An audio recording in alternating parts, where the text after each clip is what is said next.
Nintendo joining Xbox Live. Holy shit. In an article posted on GameSpot.com this morning at around 7:15 this morning, it says Microsoft plans to expand Xbox Live to other platforms, including Nintendo, Switch, and mobile devices. The company says bringing the network to more consoles will, in quote, enable game developers to connect players between iOS, Android, and Switch, in addition to Xbox and any game in the Microsoft Store on Windows PC, end quote. The move was teased in the description for an upcoming session at GDC, where the plans will presumably be revealed in more detail.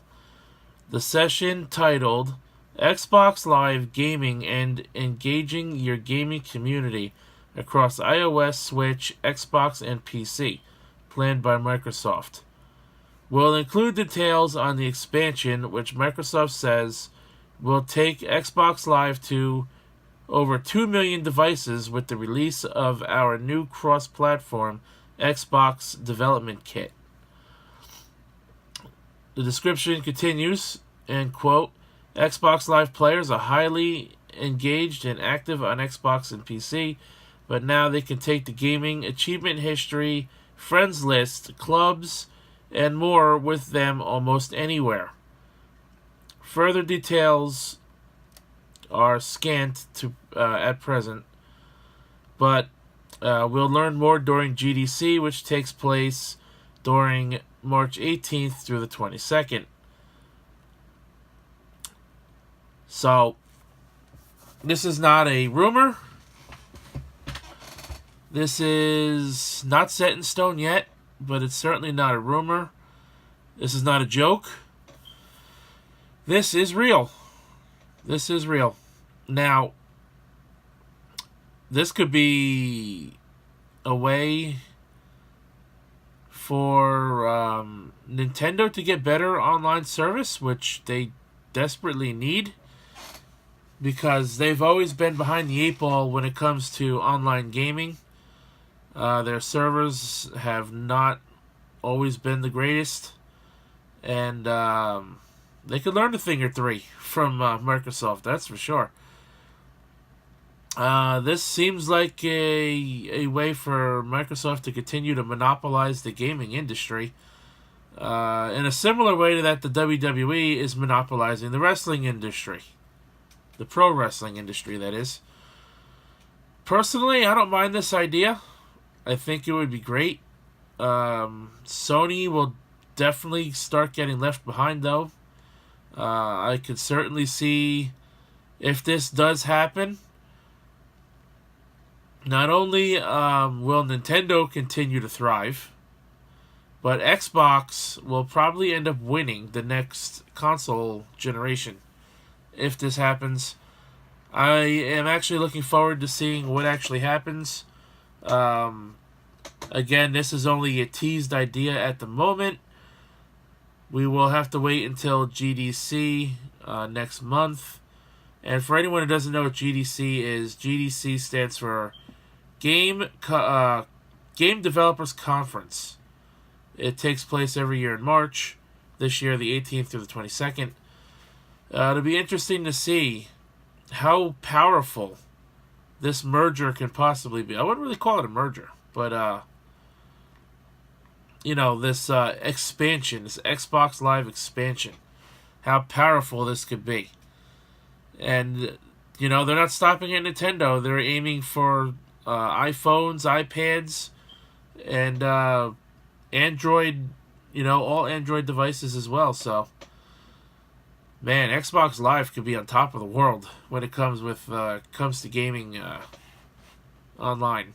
I just hope that if this does go through, that it doesn't drastically shoot up the price of Xbox Live, because right now they are already the most expensive service for yearly service. So I really hope if this does in fact happen, that they don't boost their service. Now, you got to think about it. Nintendo, the company with the most money, the gaming company with the most money, teaming up with Microsoft and Xbox. You know, a company together worth about $100 billion. That's insane. It really is. And I'm looking forward to it. Xbox and Nintendo has shared some cross-play through games like Fortnite, Minecraft, Rocket League, and whatnot, you know, over the past year. A little over a year now. So they're already friends. I can honestly see this happening. I really can. So, look forward to it. More details, hopefully, at GDC. With that being said, folks, my name is The Rose. This is the Game Corner Podcast, episode 26. Episode 25 will forever be a lost episode. I did record episode 25. Part 1 of episode 25 was corrupted after recording. When I transferred the file over, the file kept corrupting. I don't know why. And part 2 of episode 25, which all of this was covered in the Game Awards anyway. Part 2, during recording live reactions and whatnot, my camera just shut off after a little over a half hour in. And I didn't realize it right away, and I missed a good portion of the show. I wasn't recording my reactions to a good portion of the show. I also did make thumbnails for episode 25 for YouTube, and those are lost as well, having PC issues and all that other shit. So, but today we already just talked about the possibility of Xbox Live expanding to Nintendo and smartphone and mobile devices. We're also going to talk today about my top 10 favorite games of 2018, the free games for February 2019 across PlayStation Network, Xbox Live, and Twitch Prime. I have news regarding the new Power Rangers fighting game that's coming out, so that's going to be interesting. All this and more right here on the Game Corner Podcast.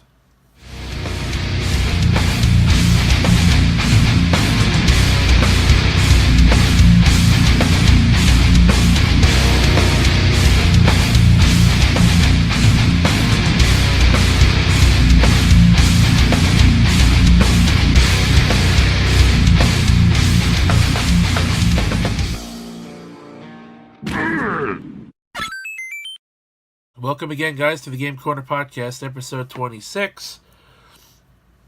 This is the returning episode of the podcast in nearly 3 months. I missed the 1-year anniversary of the podcast, which I really didn't want to miss, but you guys should know that I've been having some PC issues for about 4.5 months, stemming from the time my house got struck by lightning up until October, when my PC was built, my new one, my current one, through November, when I've been having blue screen of death issues, which continued into December. Turns out I needed to replace the motherboard after only 3 weeks. Hopefully that doesn't happen again, because I'm going on 2 weeks now, and everything's going good so far. Knock on wood. PC, stay strong, buddy.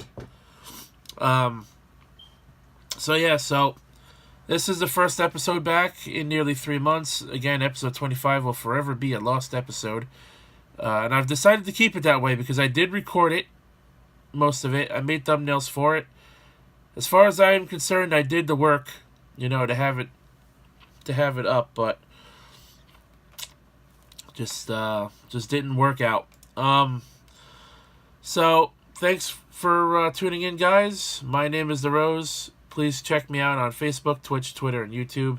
Check out my friend and partner, Erin Fitzgerald, the awesome voice actress, on Facebook, Twitch, Twitter, and YouTube as well. Check out Black Sakura on Facebook. All the links in the description box down below. Final totals for Extra Life 2018. Let me just mention this real quick. My final totals, I did reach my final totals of $201, which means I reached the default goal, which is awesome for the first time. I made it by $1 extra, so I am signed up for Extra Life 2019. That will be taking place this year, November 2nd, November 3rd. More details, coming in the later months about that. We have a ways to go before that happens. I want to get into some of this news here before I tackle my top 10. So first I want to talk about, we're going to talk about some Mario Kart news and Dr. Mario World. Some smartphone Nintendo games we got a little bit to talk about here. So Mario Kart Tour for smartphones has been delayed until summer 2019. It says here, this is all news now coming from siliconera.com for the most part. Nintendo's upcoming Mario Kart smartphone game, Mario Kart Tour, was expected to release within the fiscal year ending March 2019. But it has been delayed to summer 2019. According to Nintendo's report, the release date has been moved to summer 2019 in order to improve the quality of the application and expand the content offerings after launch. Nintendo says as they endeavor to develop future planned apps, they will also focus on continued service operations for apps that have already been released in order to ensure the longevity of enjoyment for the fans. The game will release on iPhone, iOS, and Android's devices. So that's cool. You know what? If you're going to delay your game because you want to make it better, you want to further test it and all this stuff, I've said this before with other game delays, by all means go for it. You know what? I could wait a few more months. Believe me, I'll have plenty of other games to keep me busy. Because this year is just jam-packed with game releases. It is absolutely insane, and we're going to get into that in part 2. New smartphone game announced by Nintendo, Dr. Mario World, set to release on smartphones in early summer 2019 in 60 regions. Nintendo announced Dr. Mario World for smartphones as part of a new mobile game partnership with Line. I don't know who they are. And the companies will co-develop and jointly operate the new game for smart devices. While there are no details were shared or on gameplay, Dr. Mario World is described as a puzzle game for smartphones that is free to download with optional in-app purchases. The plan is to initially release in approximately 60 countries/regions, including Japan and the United States, with support for multiple languages, including Japanese and English. I should hope so, if those are your two of your main target audiences. They're doing this here, and Nintendo released a statement regarding context of the partnership with Line. Nintendo continues to introduce unique entertainment products and characters like Mario to the world, establishing itself as a globally recognized brand that represents video game culture. In the home entertainment industry in 2016, Nintendo entered the mobile game business, creating even more opportunities for consumers to engage with Nintendo IPs, reaching audiences beyond the dedicated video game platform. Line, under its corporate mission, Closing the Distance, Line is dedicated to creating a world that seamlessly connects people, information, content, and services anywhere, anytime, and at the most comfortable distance. And it is an endeavor to realize a self-contained smart portal strategy. Line offers services in a variety of fields to its 165 million monthly active users in 4 key markets, being Japan, Taiwan, Thailand, and Indonesia, where the user base continues to expand. So, this is a new game.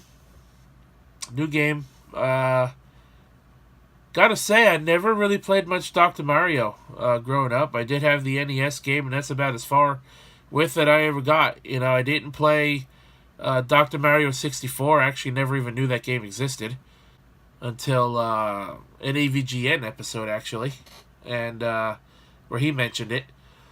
I did know that Dr. Luigi or something like that, or Dr. Mario. I know that there was a 3DS, I believe, and yeah, never really played those.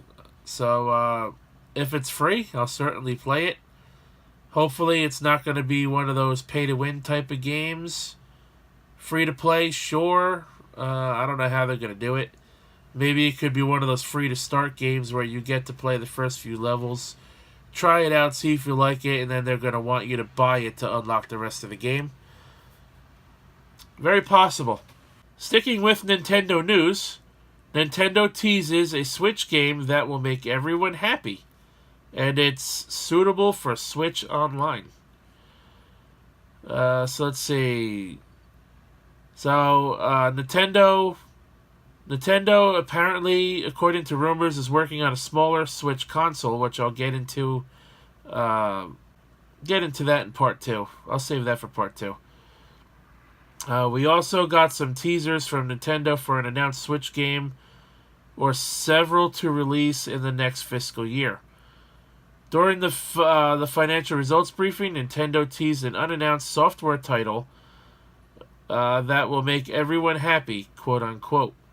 They also additionally teased that it will be a game that is suitable for Switch Online. Nintendo didn't share any further information on the title or when we can expect to learn more about it. Probably going to save that information for a Nintendo Direct, not going to lie. I could see that being one of their main points, one of their main things they're going to want to focus on whenever their next Direct happens. Usually we get a Direct in January, but we didn't get one this year in January. The last one we got was the final Smash Bros. Direct before the game released back in November. So, yeah, we're still waiting for another Direct. I'm sure we're going to get one before E3. E3 is still a little over 4 months away.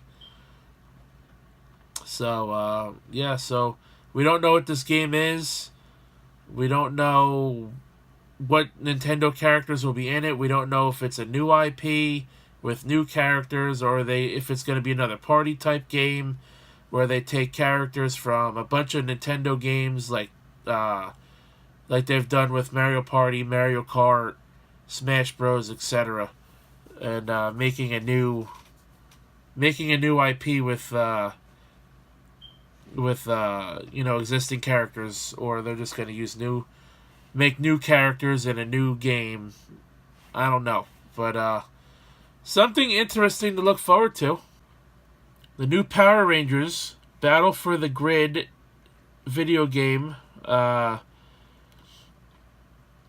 We have news on the game modes that will be available at launch, which will include story mode, casual, and ranked play. So the game, before I get into the article, this was a game that was announced last month. There are trailers on YouTube of it. It's going to be, it looks like a fighting game. Well, it looks like a fighting game. 2D style fighting game. Looks pretty cool. And based on the title, I imagine it's going to follow the Shattered Grid comic book arc for the 25th anniversary of the Power Rangers. That was mostly done last year. Or maybe it's a continuation. But we have some news here. We now have a better idea of what will be in the Power Rangers Battle for the Grid game, both at and after launch, thanks to a post by the developer, Enway's Chris Peralta, on PlayStation blog. The fighting game will have 3 modes available at launch, in addition to DLC. It is planned for the game. However, no DLC characters have been mentioned. The 3 Power Rangers Battle for the Grid game modes that will be present right away are Casual, ranked, and story mode. So casual and ranked, I would imagine casual 1v1 offline, casual online unranked matches. Obviously ranked means online ranked matches. Story mode, that goes without saying. Yep, first to a versus mode, while the final one is going to be a story mode for characters to go through. At the moment, only 4 characters have been revealed. They are Power Rangers Megaforce Yellow, which I'm not familiar with, the Green Ranger, Tommy Oliver, Red Ranger, Jason Lee Scott from Mighty Morphin, and Lord Drakon, who is also Tommy Oliver in another persona, also played by Jason David Frank, JDF, good old JDF. As the Power Rangers Battle for the Grid DLC it is planned, this would consist of new characters. However, Peralta noted that on the PlayStation blog that Enway would also like to release new arcade mode stories for people to go through. Ooh, that's interesting. Very interesting. I like that. People will be able to get Power Rangers Battle for the Grid on Nintendo Switch, PlayStation 4, Xbox, and PC in spring 2019 for $20. Standard edition, $40. A $40 digital collector's edition will be available. So it's not going to be one of those games where you're going to pay $40, $50, $60 for. It's going to be a eShop kind of game, so you're going to find that on a PlayStation Store, Nintendo eShop, Xbox Marketplace, Steam, or maybe even the Epic Games launcher at this point. The last Power Rangers game was $15, and that was Mighty Morphin Power Rangers Mega Battle. Quite a very underwhelming and bit of a disappointment of a game, if you ask me. According to the trailer for this game, though, it looks pretty promising. And if they are developing extra game modes for arcade mode with more character story endings, that's awesome, man. That's really cool. I've been a fan of Power Rangers since I was a kid, so I haven't really kept up with the more recent stuff over the years. But I'm still a fan of the original Power Rangers. And I did see the last movie. I did a review of it on a live stream while I did play Mega Battle last year. So, yeah, I'm looking forward to it. And this is, obviously going to take Power Rangers characters from multiple series, not just Mighty Morphin. So I think that's cool. I'll get to experience Power Rangers characters and whatnot, learn some about them that I didn't know before. Let's talk about the free games we're going to get in February this month. Some of them are already available. PlayStation games will be available tomorrow, as of the time of this recording. PlayStation Plus February 2019 lineup, including Metal Gear Solid 4 for the PS3, and 100 gigabytes of cloud save storage. So, let's see. PlayStation Plus February games include Dive Kick for PS3 and PS Vita, For Honor for PS4, Gun House for PS4 and PS Vita, Hitman the Complete for a Season on PS4, Metal Gear Solid 4, PS3, and Rogue Aces for PS4 and PS Vita. So, 1, 2, 3, 4. There's 4 PS4 games on here, 3 Vita games, technically, and 2 PS3 games. Now, the Vita games are also all available on PS4. So, again, 1, 2, 3, 4. All the Vita games are also cross-play with PS4. That just makes sense.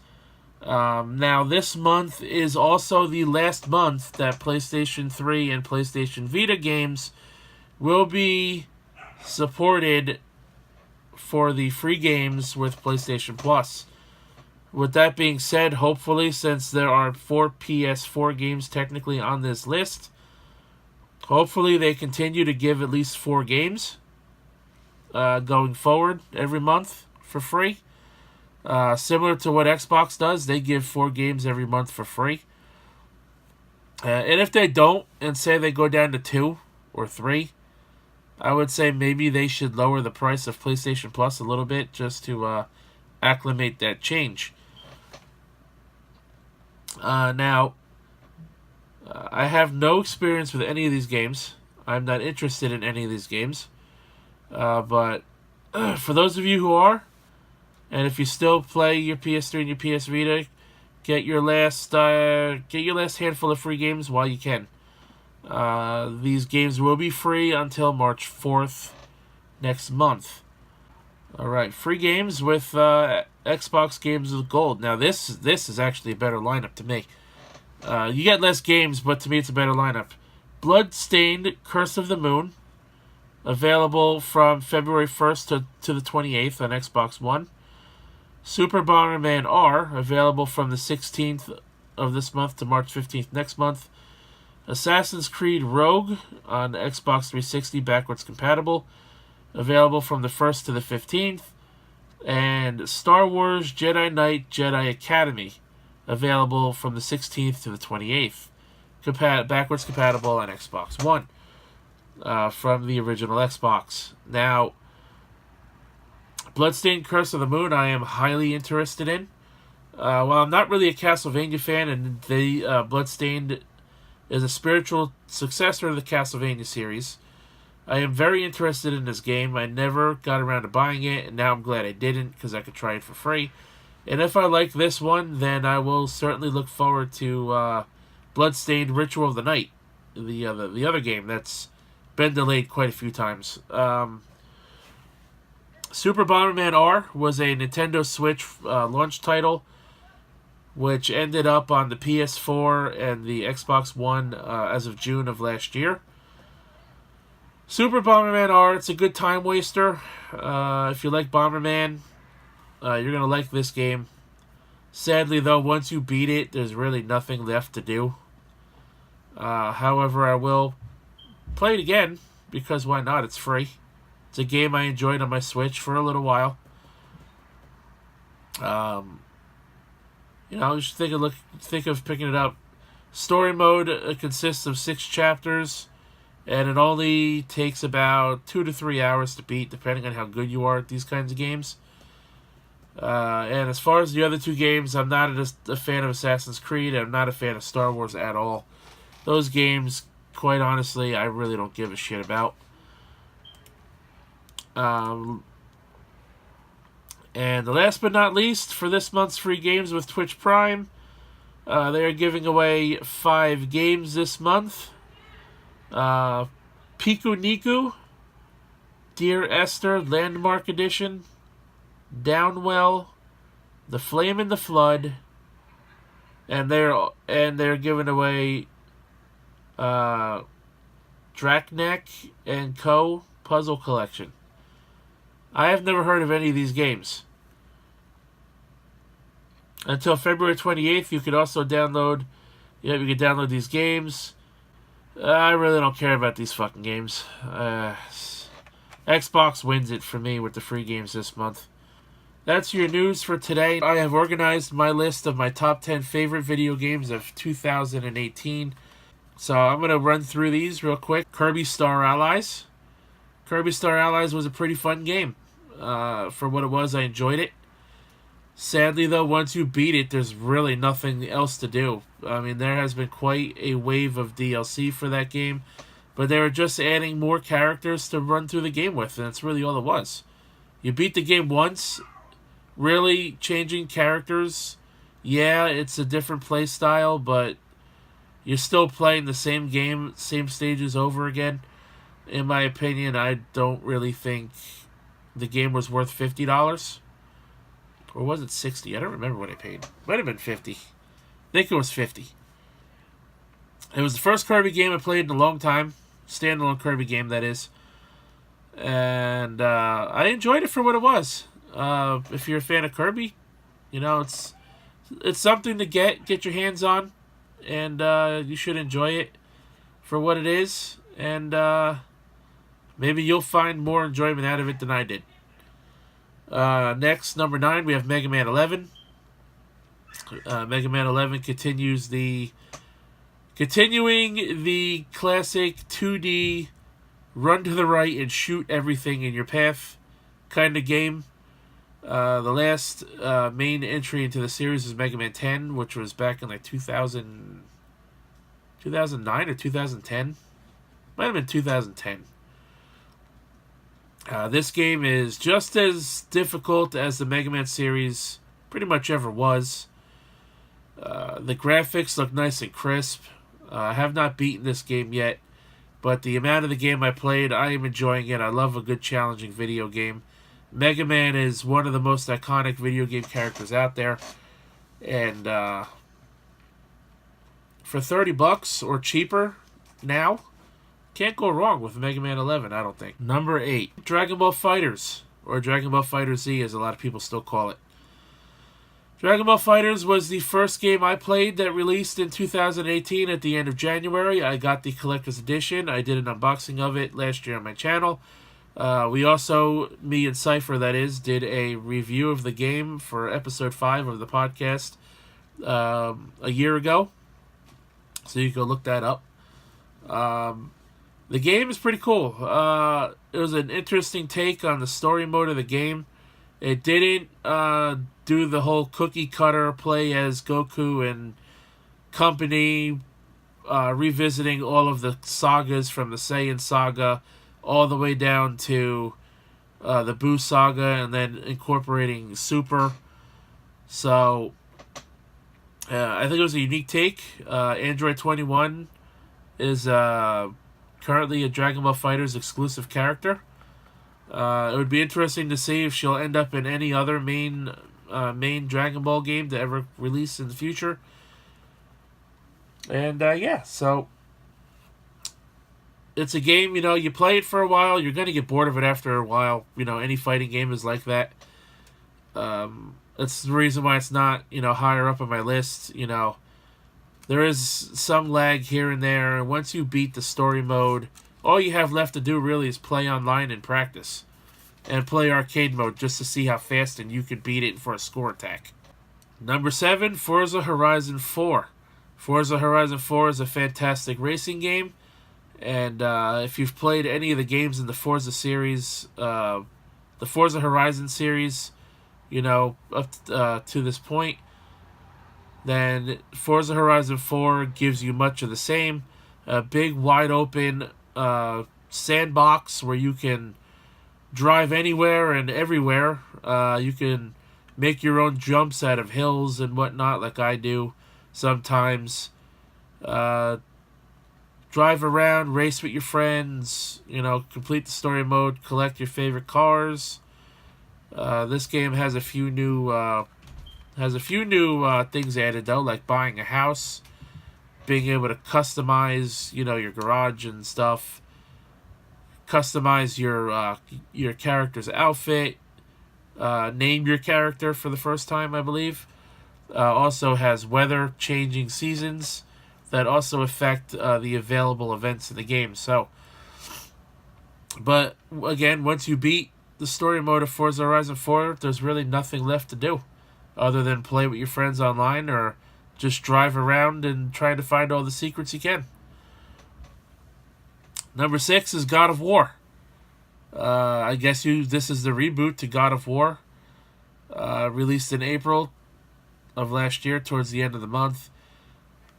This game is very big, and the story mode takes quite a while to beat. It also gets extremely tough towards the end of the game. Very much enjoy it. It was awesome. I didn't even do everything the game had available. I didn't go for all the secret battles or all the extra challenges. I did some of them, but I didn't do them all. I rented the game for 3 days. I compared it to Dark Souls a little bit. It does seem to have a bit of that Dark Souls feeling to the game with the difficulty and the controller layout. It's an interesting game. I love the God of War series. I have played every single game in the series. So it's interesting to see where God of War goes from here, if there ever is another one. And I enjoyed it for what it was. Game pissed me off quite a bit too, but it was still a very good game. Number 5, Horizon Chase Turbo. Horizon Chase Turbo is a retro-styled arcade racing game in the vein of the games like Outrun, the Top Gear series, and I also compare it a bit to the Cruisin' series on the N64. Growing up as a kid with the Sega Genesis and the Super Nintendo N64, I played a lot of those games. I played Outrun, I played Top Gear 1 and 2, I played Cruisin' USA and Cruisin' World. I played those games so much as a kid. I really, really enjoyed them. Even when I went out somewhere and there was an arcade thing, if it had one of those games, I played the hell out of it. I wouldn't leave the restaurant or pizza place or wherever I was that had one of those cabinets. I would sit there and play at least a round or two all the time.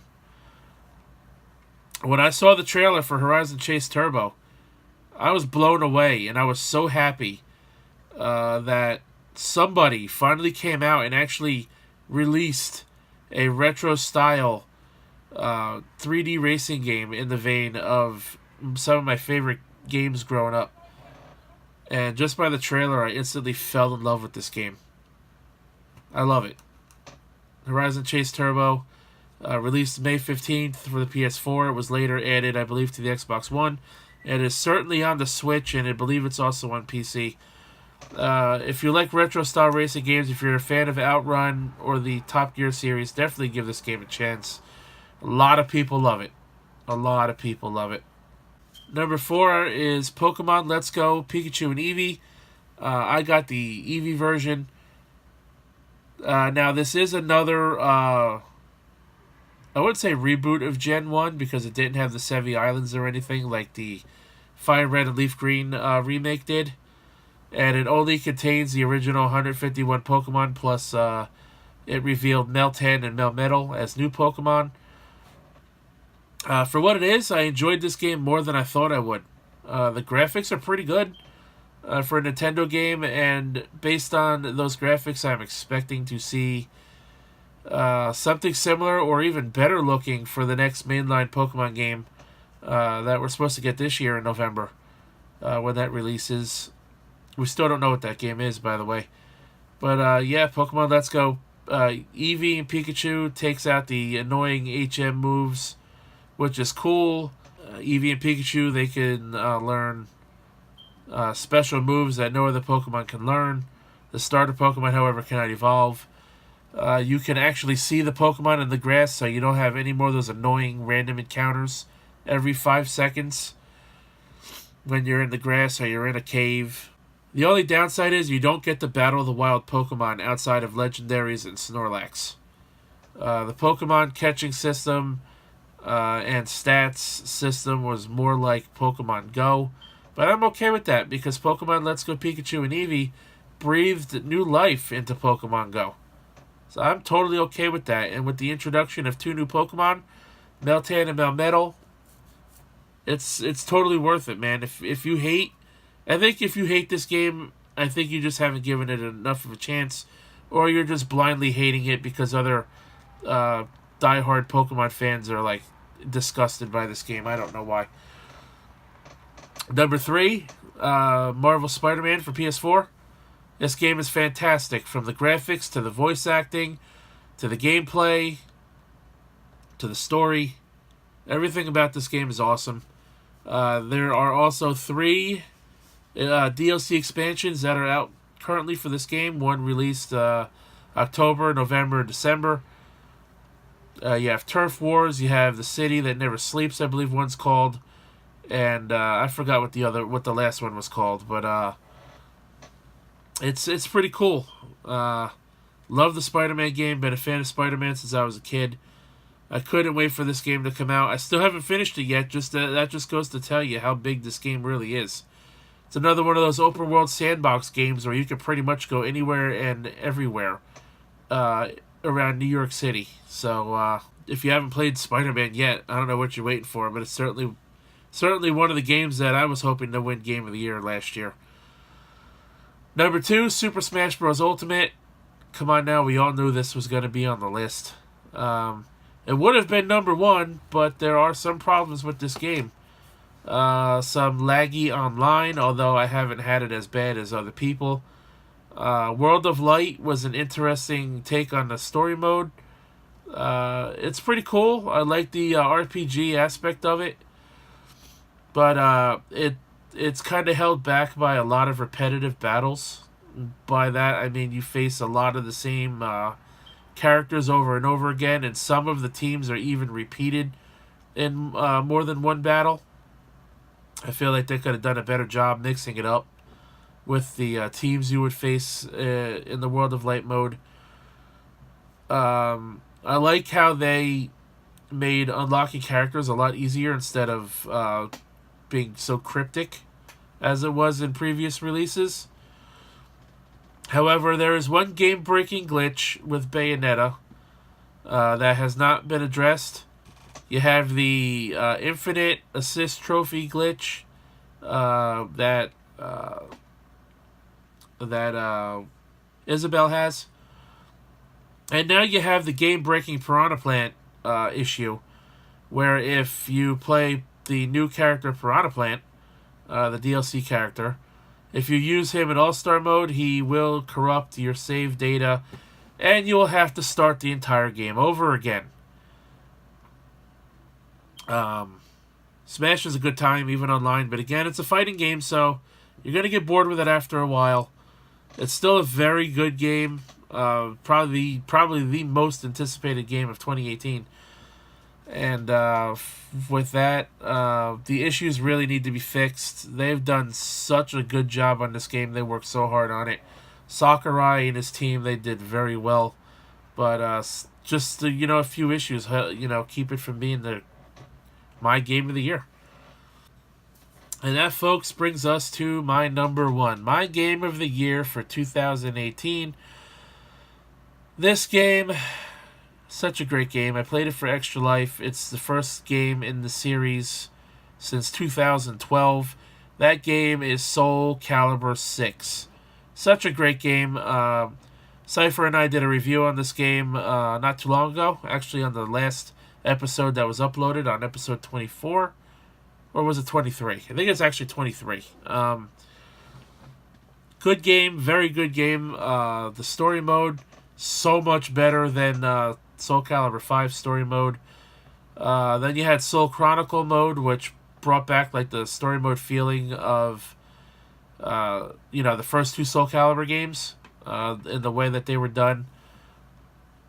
I love the game. Character creation is back. It's as good as it ever was. Online is awesome. The character roster is great.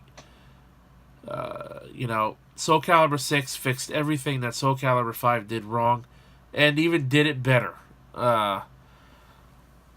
than the older games in the series. There are, some downloadable content. Tira was the pre-order character available with the Season Pass, and 2B from Nier Automata, or Automata, however you pronounce it. 2B is also available as a downloadable character to the game. It is unclear at the moment if we're going to get any more DLC characters, but time will tell. And Soul Calibur 6 is a fantastic game. Again, though, it is a fighting game, so let me reiterate for the last time that even though it's a fighting game, you will get bored of it eventually, even if it is one of your favorites. Soul Calibur 6, my game of the year. A couple honorable mentions, however. I want to mention The Crew 2 was a pretty decent game. I did not really care for the flying and boat sections of the game. I really didn't care too much for those. And I also omitted any remasters, which include, Devil May Cry HD remaster, remaster, since that was a PS4 remaster of the PS3 remaster. Disgaea 1 Complete, which was just a lazy remastered port of the Steam version released 2 years ago. Well, 3 years ago now. Was it released in 2016? That also omits the Spyro the Dragon Reignited trilogy. So, but however, those are all still pretty good games. So that's it, guys, for the Game Corner podcast, episode 26, part number 1. Thank you guys for watching, and until part 2, my name is The Rose, and I'll catch your ass down the road.